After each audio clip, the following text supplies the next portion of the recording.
Hello and welcome to my weekly video blog, and today on A Vogel Talks Menopause I'm going to be talking about, can the perimenopause and menopause cause morning sickness? If you like my tips and advice, then please subscribe and remember to hit the bell icon so you can be notified of all my new videos. So do you find when you wake up in the morning that you start to feel sick and kind of nauseous? Now, we know that morning sickness is associated with pregnancy, but did you know that it's also really common in the perimenopause and the menopause? So what I'm going to do today is look at what can cause this and what you can do to help yourself. So we're talking here about feeling kind of nauseous, queasy, a little bit lightheaded as well. So this is due mainly to all the hormonal changes that are going on. As with pregnancy, there's a different balance between the main hormones, and that can just make you feel sick. It can happen all during the day. Some women experience it after hot flushes, but today we're looking specifically at morning sickness. It can happen very often in the perimenopause too, especially when your hormones are really fluctuating just before a period. You may find you get the nausea along with exaggerated PMS symptoms as well. But there can be other causes. So there can be little things that you may be doing or not doing that can be contributing or actually triggering these symptoms.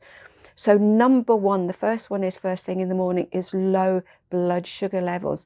So if you think about it, you've probably gone at least 7 or 8 hours without anything to eat at all. And if your blood sugars dip, and they can go all over the place in the perimenopause and menopause, so they're a lot less controllable. So you can find that once they dip, especially if you wake up, then that will trigger the feelings of nausea. And also, if you're one of those people that really doesn't like to eat in the morning, you're going an extra long time without eating, and that can prolong this morning sickness. It can also be dehydration. So again, you've been going at least 8 hours without anything to drink. And if you're getting night sweats, that's really going to dehydrate you as well. So you're going to have a double whammy. And again, dehydration will give you that feeling of just feeling sick and a bit nauseous, and also that kind of dizziness or spaciness just as you wake up. It can also be digestive problems. So if you're suffering from things like acid reflux, if you're getting a bit of sluggishness, a bit of bloatedness too, that can be all compounded as well. Anxiety and stress. So if you've been rushing about all day, if you're getting that nervous tummy, then your nervous system is being brought into play. And if it's a bit on edge, then very often the minute you wake up, your nervous system goes into flight or fight. You might find that you get the kind of palpitations, you might get a bit of a headache, and then you get that rush of nausea. So it can all be connected to just being that little bit more anxious and stressed. It can be lack of sleep, and let's face it, lack of sleep is probably one of the main issues for so many women in the perimenopause and menopause. So if you're waking up really tired, just really fatigued, feeling really low, that again will impact on everything and trigger the nauseous. So what can you do to help yourself? So when you get up, you know, I do it myself. It's such a common thing.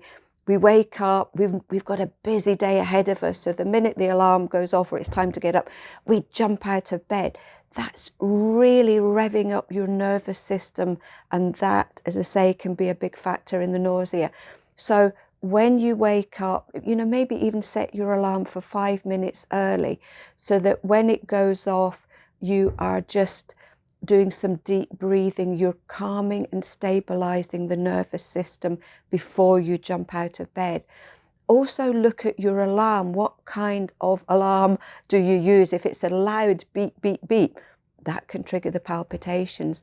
I've got a setting that just plays birdsong as my alarm, And it's lovely because I just lie in bed for 5 minutes listening to birdsong before I get out of bed, and that helps to stabilize my nervous system.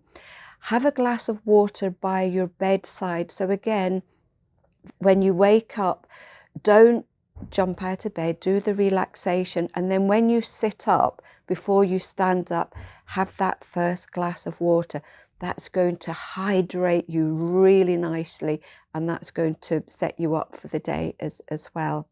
So have a good breakfast. If you find that you get the nausea in the morning and it lasts a little bit, maybe into mid-morning, it may well be that you haven't eaten enough for breakfast. So don't go for these packet cereals because they're nothing but simple carbohydrates that will just rev up your blood sugar and crash, and that can cause the nausea as well.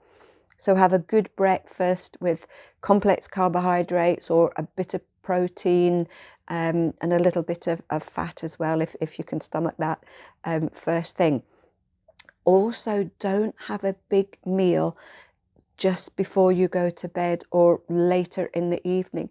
The problem here is that if you have a big meal later on, your digestive system is revving up whilst you are trying to get to sleep. That is going to stress your liver, and liver stress can trigger nausea in the morning. So have a good meal in the evening, but have at least 3 to 4 hours before you go to bed. The other thing is, though, don't go to bed hungry, because if you're hungry when you go to bed, that's an indication that your blood sugars are already dipping even before you get to sleep. Maybe support your liver if you find it's really interesting, because they do say that if you wake up between 1 a.m. and 3 a.m., that's considered liver time, when your liver is at its busiest. And if the liver is really, really busy, just the energy that's going on with the liver function can wake you up. So if you're waking up at 1 and 3 a.m. and you're also getting nausea first thing, it may just be a good idea to do a sort of gentle liver detox too. You can also look at the herb milk thistle.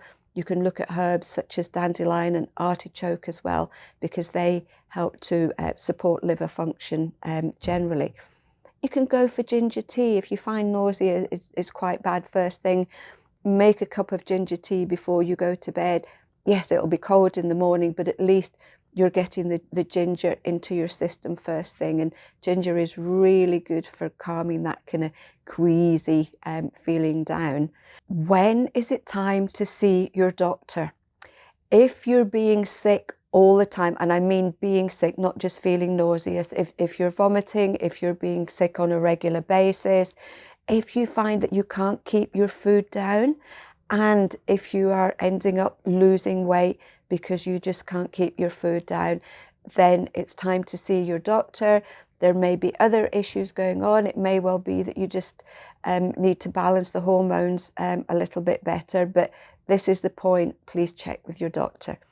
Hope you found this one helpful. There are so many things you can do just to help yourself with this one. If any of you have had any really good tips, what has helped you with the morning sickness, please share. We'd love to hear your stories. And until then, I'll see you next week for another edition of A. Vogel Talks Menopause.